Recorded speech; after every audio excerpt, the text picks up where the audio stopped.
নমস্কার বন্ধুরা, স্বাগত জানাই আপনাদেরকে আমার ইউটিউব চ্যানেলে। তো অন্য দিনের মতো আজকেও চলে এসেছি। আজকে দেখুন এখানে চাঁদা মাছ নিয়েছি আর ঝিকা দিয়ে চাঁদা মাছ রান্না করব। তো ঝিকা নিয়েছি, আলু নিয়েছি আর টমেটো নিয়েছি। এবার আমি মাছটাকে ভালোভাবে ভেজে নেব। তো দেখুন বন্ধুরা, আমি কড়াই বসিয়ে দিয়েছি। এবার আমার কড়াইও গরম হয়ে গিয়েছে। কড়াইয়ে দিয়ে দেবো আমি সরিষা তেল।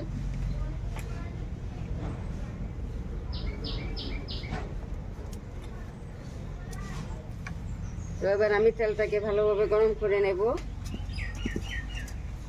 তো এদিকে দেখুন আমার তেলও গরম হয়ে গিয়েছে। এবার আমি মাছের নুন হলুদ মেখে নেব।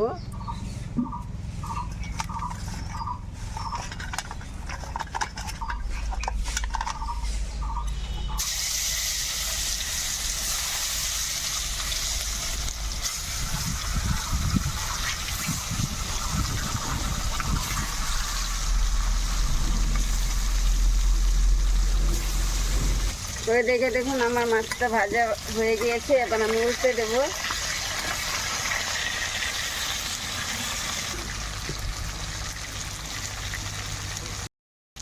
তো দেখুন বন্ধুরা, আমার মাছটা ভালোভাবে ভেজে নিয়েছি। দেখুন একদম লাল লাল করে ভাজা হয়েছে। নামিয়ে নেব। দেখুন বন্ধুরা, আমার মাছটা ভাজা হয়ে গিয়েছে। এবার আমি আলুটাকে ভেজে নেব।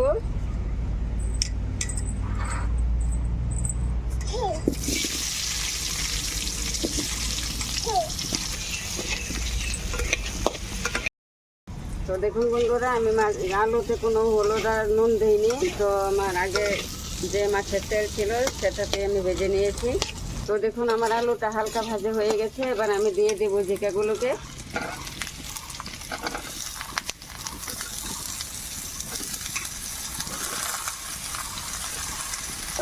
তো এবার আমি ঝিকা আলুটাকে একসাথে ভেজে নেব।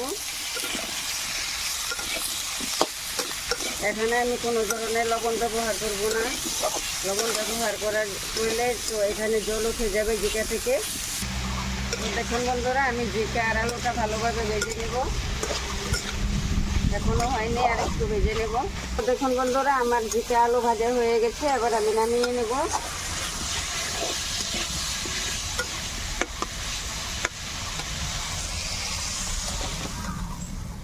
তো দেখুন বন্ধুরা, আমি আবার ফোড়নের জন্য কড়াইয়ে দিয়ে দিলাম সরষের তেল। দিয়ে দেব পেঁয়াজ কুচি,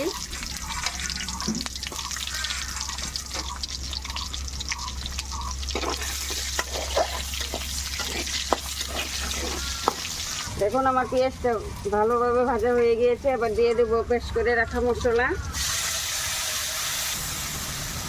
দিয়ে দেবো হলুদ গুঁড়ি,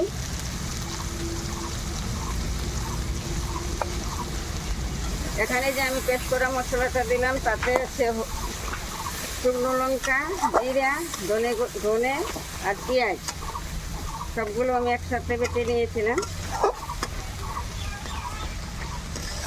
এবার আমি মশলাটাকে ভালোভাবে কষিয়ে দেব।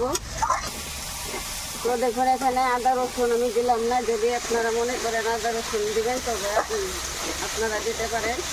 তো আমি আর দিলাম না। দেখুন মশলাটা ভালোভাবে কষানো হয়ে গেছে।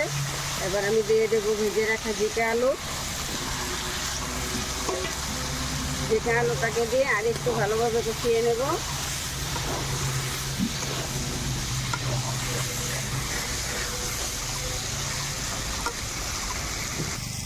তো দেখুন বন্ধুরা, এবার আমি টমেটো কুচি দিয়ে দেব।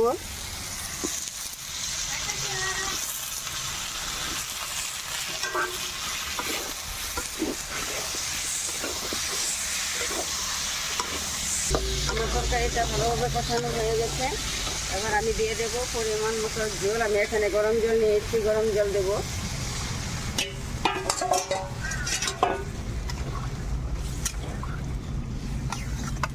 তো দেখুন আমার এখানে পরিমাণ মতো জল দেওয়া হয়ে গেছে। এবার আমি দিয়ে দেবো পরিমাণ মতো লবণ।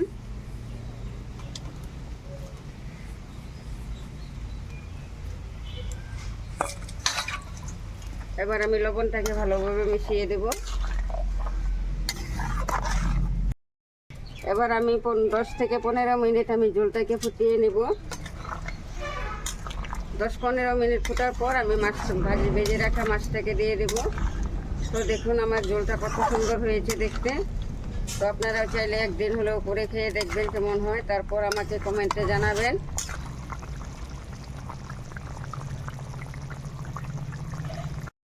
দেখুন বন্ধুরা, আমি 15 মিনিট পর চলে এসেছি। এদিকে আমার ঝোলটাও ভালোভাবে ফুটে গেছে।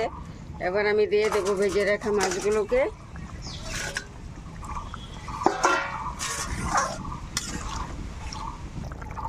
তো দেখুন বন্ধুরা, এবার আমি বেটে রাখা গরম মশলাটাকে দিয়ে দেব। আমি আজকে সম্পূর্ণ বাটা মশলা করে রান্না করেছি, আগে থেকে আমার সব মশলা বাটা ছিল।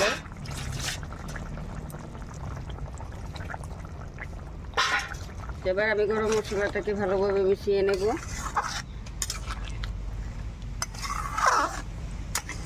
তো দেখুন বন্ধুরা, এবার আমি উপর দিয়ে ধনেপাতা দিয়ে দেব।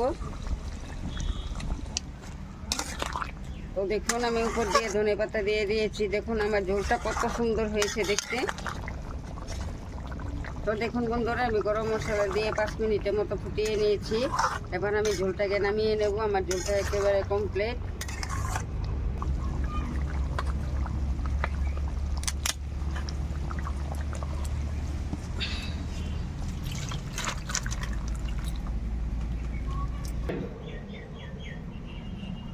তো বন্ধুরা দেখুন, আমার রান্নাটা একেবারে কমপ্লিট হয়ে গেছে। তো যদি আমার রান্নাটা আপনাদের কাছে ভালো লেগে থাকে তাহলে অবশ্যই চ্যানেলটাকে লাইক সাবস্ক্রাইব করে আমার পাশে থাকবেন। ধন্যবাদ।